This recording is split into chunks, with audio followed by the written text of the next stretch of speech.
Well, CAL FIRE is fully staffed throughout the county tonight, and they're fully prepared to protect our homes if a wildfire breaks out. But are our communities and homes prepared to protect themselves? That's the question, and here with me the answers. He's going to discuss how to keep your family and your home safe. I've got Frank Alt from the San Diego Regional Disaster Fund Board. Welcome. Well, thank you. Thank you for coming in. And really, folks, I just hope you heed these warnings, because my first question, are we prepared for fires?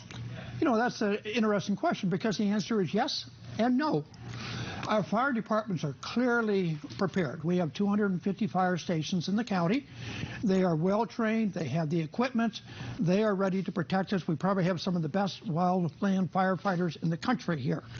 But as citizens, are we really prepared? That was one of my next questions. Yes. Are we? Unfortunately, I think in most cases, the answer is no. And the reason is people say, well, of course, it's not going to happen to me. It's going to happen to somebody else. And there's really kind of three stages of planning. First is the long-term planning. Do you, in fact, have insurance? Well, we found out in 03 and 07 people had it, but they were underinsured. They did not have enough to rebuild. So you have to look at your insurance policy. You have to plan ahead. If you have to evacuate, what are you going to take with you? What are your medicines, your insurance papers? What are documents, photos you need? Have them ready. Also, take a look and say, if a fire is likely to come, what do? Well, take your car and take it outside the garage, because you lose power, your garage door doesn't go up. As you saw in the last report, power's out. Oops, I'm out of gas. I can't leave. So you have to do some things to plan ahead. And then, of course, when it comes time, if you have to evacuate, you first hopefully will have a warning. You get everything loaded in the car, ready to go, other than yourself and your animals. When you get the order to go, get everybody in and get out as quickly as you can. Two reasons. One, the roads are going to get clogged, everybody trying to get out at the same time. But when you're doing that, the fire trucks are all trying to come in on the same roads. You don't want a congestion. You want to get out early. And some people said, well, I stayed because nobody told me to leave.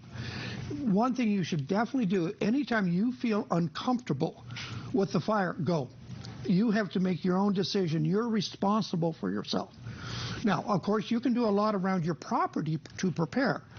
And you hear about having, 50 feet of clearance around it. Doesn't mean you have to take out every shrub you have. If you light a match and you put it up against a green bush, it's not going to start. But if you have dry grass, you have old wood stacked by the house, anything flammable like that should be removed. Many fires that get into homes get through those where you have your eave, you have vents into the attic. When you have winds blowing 70 miles an hour, the flames, debris go right inside there and your home goes. It only takes a spark. We only have about 30 seconds left, and I really want to get to this question because I think it's important. What if a fire does affect a community? What kind of financial relief is there for them? Well, certainly your insurance company comes first. But the disaster fund at the San Diego Foundation, last year, in 07, we had over $10 million in donations came from the community. We had worked with groups like the Red Cross, Salvation Army, and we looked at cases where people were underinsured and coordinated to make sure that nobody got left behind, but nobody got too much. So there are organizations, and the community is great in responding when we have a disaster like that to enable their friends and neighbors to recover.